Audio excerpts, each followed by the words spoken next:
Jumpa kembali sahabat cinta Neo. Saya Dr. Tauwis, neonatologis di Pusat Kesehatan Ibu dan Anak RSAB Harapan Kita Jakarta.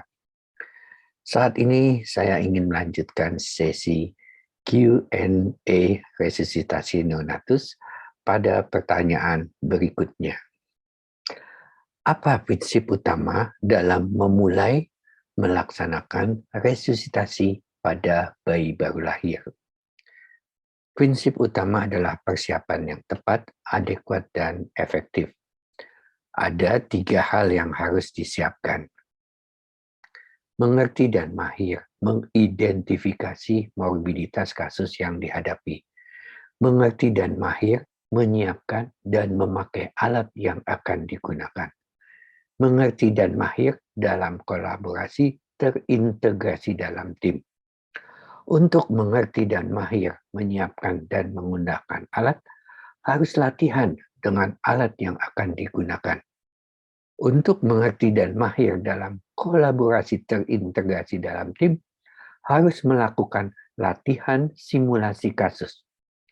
Pada sesi ini saya fokus pada mengerti dan mahir identifikasi morbiditas kasus yang dihadapi. Morbiditas yang harus diidentifikasi adalah morbiditas ibu hamil, morbiditas kehamilan, baik janin, tali pusat, dan plasenta, serta cairan ketuban, dan morbiditas intrapartum yang berhubungan dengan proses persalinan. Morbiditas yang teridentifikasi akan berakibat pada kondisi bayi saat lahir, yaitu apakah bayi bugar, bernapas dan bergerak aktif, bayi tidak bugar, bernapas adekuat tetapi sianosis, skor Down kurang dari 3 tetapi terdapat sianosis, bernapas tidak adekuat, skor Down lebih dari 3, tidak bernapas atau apnu yang dibagi lagi menjadi apnu primer atau apnu sekunder. Untuk memahami apnu primer dan sekunder, kita dapat mengkaji dari tanda klinisnya, dari warnanya. Apnu primer biru atau sianosis. Kajiannya, sirkulasi masih membaik, tetapi sudah terjadi hipoksia karena distribusi oksigen ke bagian tubuh yang sianosis berkurang. Apnu sekunder, warnanya pucat. Kajiannya, sudah terjadi vasokonstriksi sirkulasi karena pengaruh hipoksia yang lanjut. Laju denyut jantung. Pada apnu primer, laju denyut jantung antara 40 sampai 100 kali per menit. Kajiannya, hipoksia mengakibatkan metabolisme anaerob pada sistem organ tubuh, sehingga terjadi kelemahan kontraktilitas otot, termasuk otot jantung. Apnu sekunder, laju denyut jantung kurang dari 40 kali per menit. Hipoksi lama, metabolisme anaerob berlanjut, kontraktilitas makin lemah. Tonus otot penjelasannya sama akibat adanya metabolisme anaerob karena tingkat hipoksia. Antisipasi resusitasi yang dilakukan pada apnu primer, bantuan adaptasi sistem respirasi fokus pada pengembangan paru agar fungsi pernapasan dapat mulai bekerja.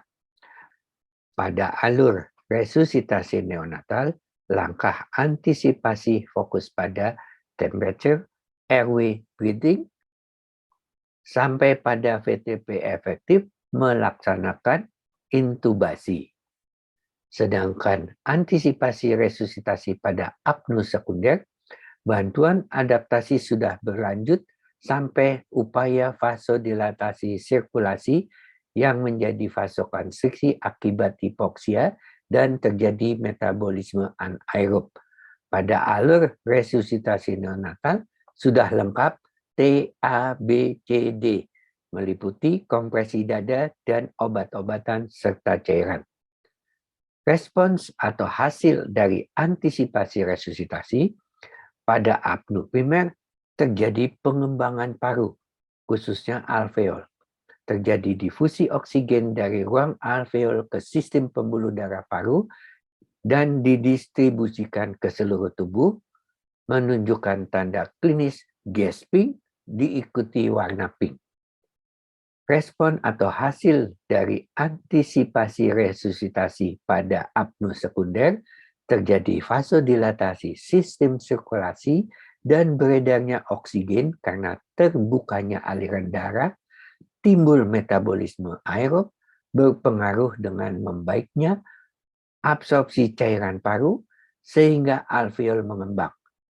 Tanda klinis adalah perubahan warna pink dahulu yang diikuti dengan gasping. Pada slide ini diilustrasikan salah satu mekanisme adaptasi fungsi pernafasan paru. Fokus pada transisi ruang paru yang berisi cairan dalam kehidupan intrauteri menjadi ruang yang penuh udara mengandung oksigen pada kehidupan ekstrauteri. Kita lihat pada hipoksia intrapartum yang menimbulkan apnu primer. Faktor risiko terjadinya hipoksi dini yang dapat terjadi menjelang proses persalinan atau selama intrapartum. Hipoksi yang terjadi mengakibatkan bayi dapat bernapas tetapi tidak adekuat atau bayi sama sekali apnu karena hambatan pengembangan paru atau ruang alveol akibat hambatan proses serapan cairan paru. Kondisi ini menjelaskan patofisiologi apnu primer. Apabila hipoksi terjadi lebih lama lagi, selain terjadi hambatan serapan cairan paru, juga terjadi vasokonstriksi pembuluh darah paru. Sehingga selain alveol sebagai tempat reservoir oksigen tidak berfungsi, juga proses difusi oksigen tidak terjadi karena vasokonstriksi pembuluh darah paru. Kondisi ini menjelaskan patofisiologi dari apnu sekunder.